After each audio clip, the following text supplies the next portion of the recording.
Well, Bob, your team is sitting in a perfect spot, literally a perfect spot as you head into the holidays. 8 wins in 8 starts. We talked a little bit before your series, your road trip to Michigan State and Michigan, about that you were now going to face your first challenge on the road.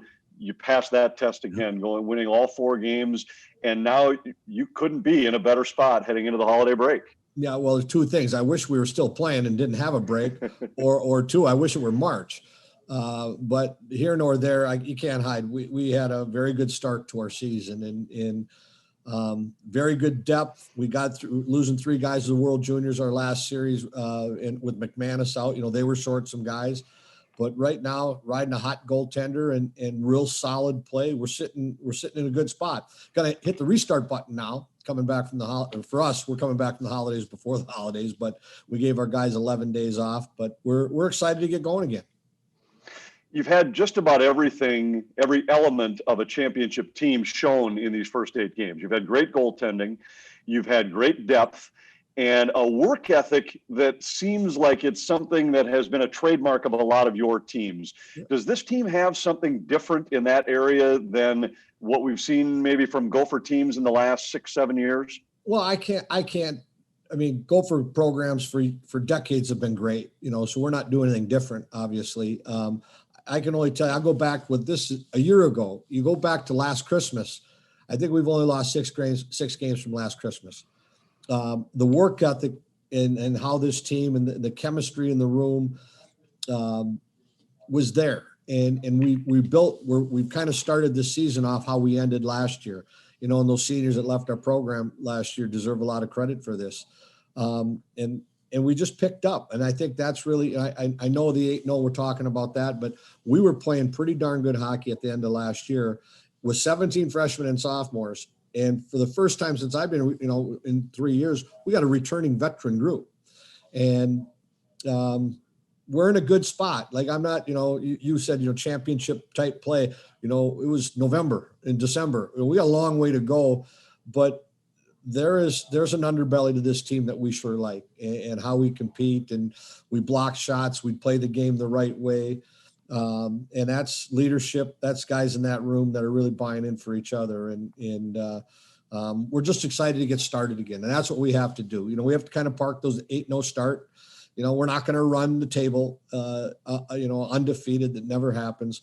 But we're just going to, pick the pieces back up now and get this thing moving. We got Arizona State coming in here in a little bit.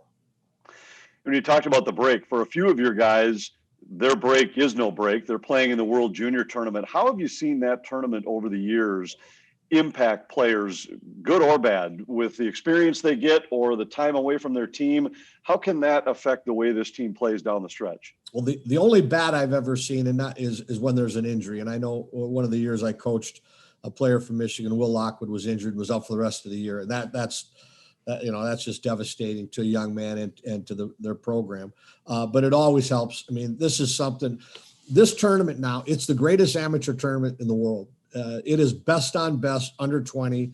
It is unbelievable. And especially this year with the NHL locked out, there are a lot of NHL players playing, on rosters that normally wouldn't be there. They would be with their NHL team. So it is going to be a terrific tournament. And the great thing it's always been a big tournament in Canada, but US now, and especially the players and the culture now, these kids want to be in that thing. And it's a destination spot. And we want our guys to be there. As much as we hate having them be gone from us right now, it's great for our program. It's great for them. And they're going to come back fired up, ready to go the second half. And they're young. They don't need time off. Trust me. You go home, you kick the dog still there in the same spot. So you get tired of being home quick too. So we can't wait to get those guys back here. And we want US to win gold for sure.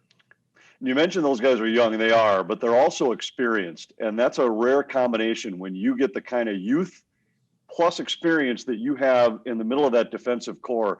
And it's been an exciting group to watch. They've got some offensive upside. They're mobile. They move the puck well. They seem to have all the makings of a defensive core that could lead you a long way this year.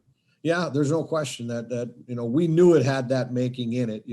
We have a few upperclassmen with Robbie Stucker and Ben Brinkman that are back. But then that young group, the Stoddard and Ryan Johnson and Jackson Lacombe, they played a ton of minutes a year ago. And you do when we threw them right into the deep end last year. And by Christmas on, that was a pretty strong group. And then you had, Michael Kester went down, he left, he finished high school here at Chaska. And then he went down, played a year in the USHL. Faber was out playing in the US program for 2 years. They come in with a little edge. And they've jumped right in, and this D-corps has been fantastic for us right now. And it's no question the backbone of our team. And we're waiting for our forwards to catch up a little bit. Our offense has been off a tad, and we get some of those guys cooking, and then that might be a dangerous combination. And you talked about it before the Michigan trip, and said that you didn't look at a team that was maybe going to have the 40-point type guys, the 40 to 50-point guys, but you might have a whole bunch of guys score in that 25 to 35 range. And it sure looks like it's playing out that way, that maybe the team offensive numbers are a hair under what you'd like to see, but you've had tremendous balance. And that depth certainly seems to be a difference maker for your club. Well, that was the big discussion we had as a coaching staff starting right away, is we knew we had depth, and we spread it out to start the season. Our first couple series, and you go 4-0, you don't want to change it. And there are times when maybe you load up a couple lines, but our guys are all in about the team. There is no ego, and that's what's great for us. And some of our guys where their numbers are a bit low, McLaughlin, Walker had a big goal at Michigan right before. They're worried, but I'm not worried about them. They're gonna, once they catch fire, they're going to score the rest of the year, and they're going to be a big part of our offense.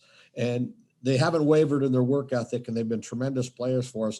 I think that's a bonus for us right now. And every coach in hockey is going to tell you this.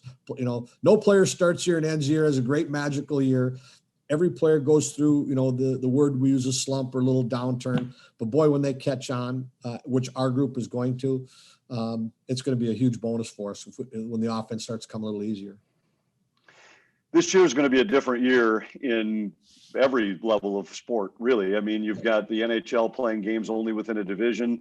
And for you, you've got games really only within a conference all across the country. A few exceptions, but for the most part, it's going to be a conference-only campaign. How different will that feel? I mean, number one, the familiarity with your opponents, but also the challenge then when it comes time to comparing conference to conference when you start deciding who advances. Well, that part of it, the NCAA has a committee, and they're going to get that right. We just have to do our part and play well the games we have to give them a reason to put us in the NCAA tournament. That's on us. That's on every team. So I don't have any worry in that. They're going to do the right thing. We have to do the right thing on our end. It is for us not playing Duluth, not playing North Dakota.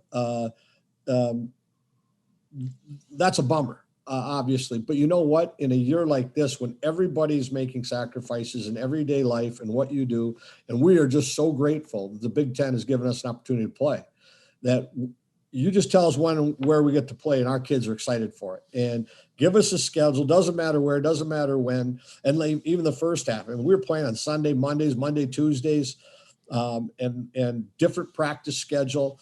And that's what's great and I think all hockey players, but especially I can talk about Gopher hockey right now. Our kids don't care. Just give us the green light to play in a way we're going to go. And that's how we're going to tackle the second half. And Big Ten hockey is awful good. And we're off to a great start, but we got a mountain to climb that second half. And with Big Ten hockey and those 4 games with Arizona State. So we got plenty of good hockey in front of us. And that next series against Arizona State will be with us here on Fox Sports North. It's a Sunday-Monday series coming up just after the new year. We're excited to get back and see you guys play on your home ice. But prior to that, it's the holiday season. Enjoy it. Have fun with family, and we appreciate your time joining us today. All right. We love being on. We can't wait for that second half. Merry Christmas to everybody.